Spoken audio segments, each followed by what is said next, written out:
Here we have the new 2024 Chevrolet Tahoe. This one comes in the LT trim level in sterling gray metallic, and then we get jet black leather interior. This also has four-wheel drive, but the powertrain consists of a 5.3-liter naturally aspirated V8 engine. That's made it to a 10-speed automatic transmission. So no big changes off the bat for 2023 as we come around to the front end here. That same signature daytime running light pattern along with LED headlamps. I like that look there.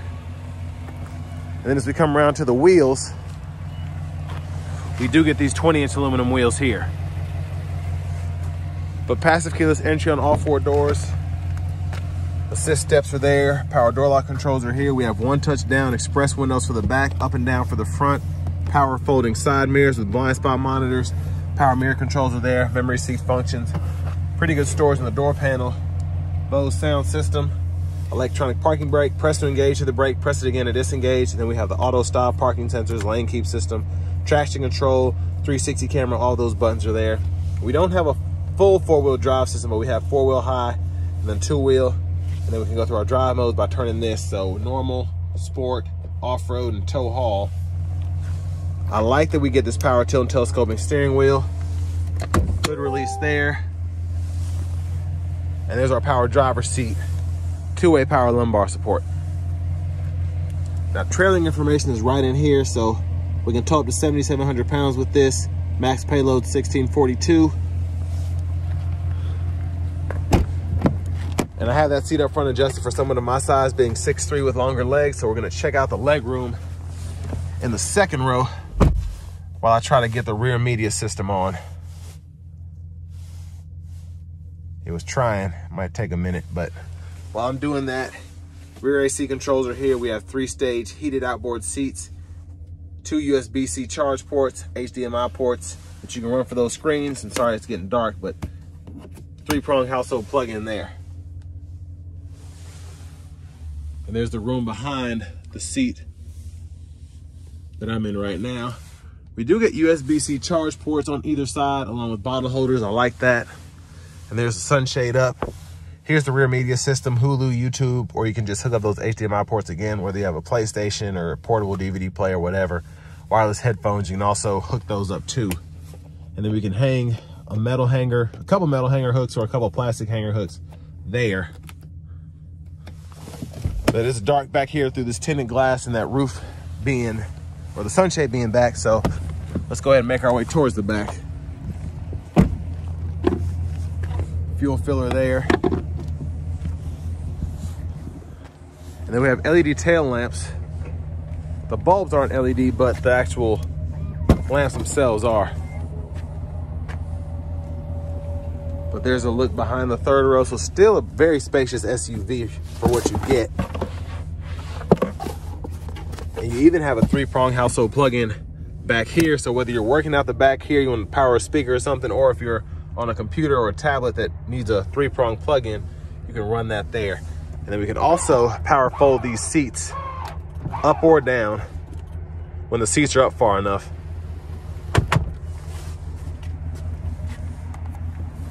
And then while that's going down, a quick look underneath the vehicle, spare tires there. But as we come around to the rear passenger side, a big shout out to Chevrolet Buick GMC in Murfreesboro for allowing me to review this SUV today. I'll leave a link below in the description. But that's how that folds in the floor. So when you fold that flat and fold this flat, tons of space available. And then you can use this, pull up here, and give it a little push to move it forward or back. Now let's take a quick look at the window sticker here. You all can pause anywhere you need to. Luckily, this one's on the front, so I don't have to zoom in or out to get a good picture. That should be pretty easy to see. And then our sticker price is $73,385 on this one in particular. Fuel economy numbers and NHTSA crash test ratings are there. Now to the front passenger seat, we do get a power seat back, seat bottom, and 2-way lumbar, like on the driver's side. And then we have these side pockets on both sides as well if you want to put maps or something in there. Now as we come back around to the front end, I'm just gonna pop the hood. You all can see the engine bay. And again, we get a 5.3-liter naturally aspirated V8. mostly covered up.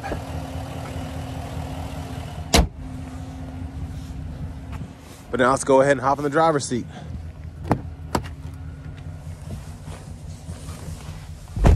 So leather wrap steering wheel here, feels nice. We can heat with that button there. There's the horn. Over here to the radio, we do get this new Google Assistant system. So we get AM, FM, XM radio along with Bluetooth audio. We also get wireless CarPlay, wireless Android Auto compatibility, Google News, and Google Podcasts. And we do get the coveted Google Map system here. So you can pull that up. You have to have a subscription set up to use it, but if you want to use it, you can. And then to connect your phone, pretty easy to do. Just go to manage phones there, and then you can add there, and then it gives you steps to walk right through it. I will say that gets annoying having to go through that with the Google Maps, because it'll take up the whole screen. But again, that's how you do that. And then trailering. With this system, you just have the light test. With the upgraded trailering system, I believe you get a bunch of cameras, this, that, and the other. And then we do have the dual zone automatic climate controls. So down here, we can use buttons and knobs. And then we can use the touchscreen up here. But Wi-Fi hotspots available in your settings. You can go through here, change your language if you want to, under system settings. That's how you do that. And then backup cameras there. Front cameras there. You get curbside views. So pretty nice setup. Speaking of which, the shifter is all push buttons. So press P for park, excuse me. Pull it there for reverse. Press N for neutral. D for drive. L, you can manually shift, and it'll show you what gear you're in that bottom right-hand corner. Hazards are there. Little storage pocket in here. And then we do get 3-stage heated front seats, a USB-C, USB-A input, and then a 12-volt there with a wireless charging pad here. I'm gonna start pulling back that sunshade. But here we have the center console cubby space, which is huge. I love this about the Tahoes, a removable tray if you want to use that. Otherwise, it's just a giant place to put all your junk. And then the USB-C, USB-A charge port there. And over here, we can power fold the third row from up here, the lift gate, garage door transmitter, and then that's for the sunshade. This is to slide, this is to tilt that roof. So I'm just gonna slide it back. So that's one touch right there. Pretty impressive. And there's a look at the back seat from up here. But to the vanity mirror, like that look there. Back to the steering wheel behind. On the left side, we can go through radio station favorites or track lists. On the right side, volume up, volume down. And then cruise can be activated here. We can adjust that speed, cancel, forward collision alert, gap, and then mute, voice recognition. Use these 4 arrows in the scroll bar to go through your center stack here. And I could actually go to the options and change what's shown on the gauges and then change my units from US to metric there. But I like this kind of customization of the gauge cluster. I can change the left side to this, and then I can change the right side to something else. I like having the drive modes there, so I'm gonna leave it alone. And then I like to have the lower gauges set to maximum so I can see everything. So just a neat setup. Push the button on the side here for the front wiper fluid, and then for the rear wiper fluid, pull there or pull there. Then we have on, intermittent off, and then we have automatic wiper, so we can set that there. Then our intermittents there, low, high, and then one time there. And then high beam toggle flash. Push button starts right there. Finally, here is the key fob with remote start.